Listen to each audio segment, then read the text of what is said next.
Viral সেই বোতলের ঝর্ণা try করে ফেললাম আমি। হ্যালো ভিউয়ার্স, আসসালামু আলাইকুম। আশা করি সবাই ভালো আছেন। আলহামদুলিল্লাহ আমিও ভালো আছি। তো আজকে ভিডিওতে থাকছে খুব মজার একটি খেলা মা মেয়ের, সেটা ভিডিওর লাস্টে দেখতে পারবেন। আশা করি সবাই পুরো ভিডিওটা দেখবেন, না দেখলে আসলে সেই ইন্টারেস্টিং কিছু মুহূর্ত মিস হয়ে যাবে। তো সকালে ঘুম থেকে উঠি আসলে নাস্তা তৈরি করার কাজে লেগে গেলাম, কারণ কয়েকদিন হচ্ছে আমার বাসায় একদমই রুটি শেষ হয়ে গিয়েছে। সকালে খুব অলসতা লাগে যে রুটি তৈরি করতে। তো সেজন্য আজকে অনেকগুলো রুটি তৈরি করব। এই যে সবাই দেখেছি রুটি মেকার দিয়ে রুটি তৈরি করে, আসলে রুটি মেকার দিয়ে রুটি তৈরি করলে কতটুকু আপনি সাশ্রয়ী হবেন বা আরাম পাবেন সেটা চিন্তার বিষয়। আমার কাছে মনে হয় যেন আটা সিদ্ধ করা, তারপরে এটা মথে নেওয়া, এরকম রুটির শেপ তৈরি করা, বেলাটা তো ইজি। আমার কাছে বেলতে কোনো কষ্ট মনে হয় না। আমার কাছে কষ্ট মনে হয় যে আটাটা মথে নেওয়া, এরকম প্রসেসিং করে রুটির শেপ তৈরি করা, এটাতেই ভাই অনেক বেশি এনার্জি প্রয়োজন হয়, অনেক বেশি আসলে কষ্ট হয়।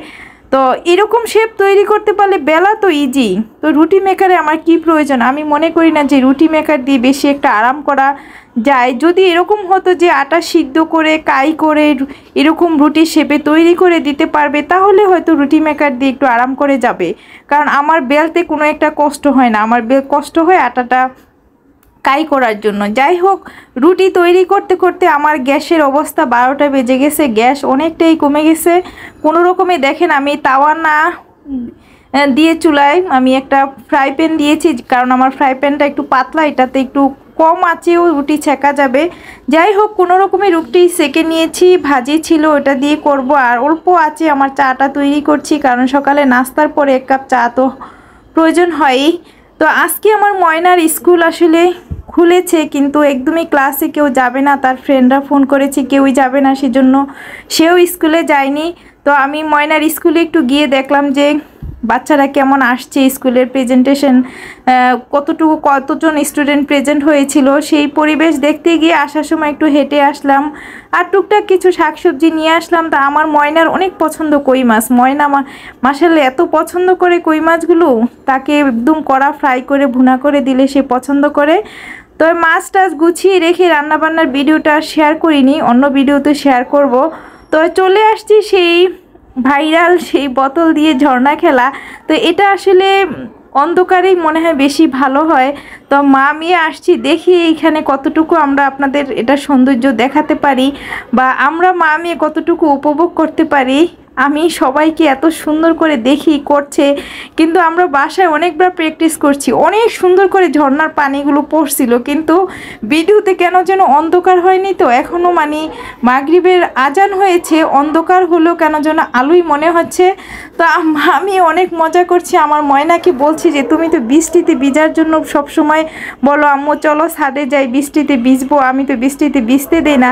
তাই যাই হোক, আজকে তুমি বৃষ্টির ফিল নাও, আমি তোমাকে পানি দিচ্ছি, মনে করো যে বৃষ্টি পড়ছে। তো মা মেয়ে খুব মজা করলাম, আসলে খুব ভালো লাগছিল ছাদে।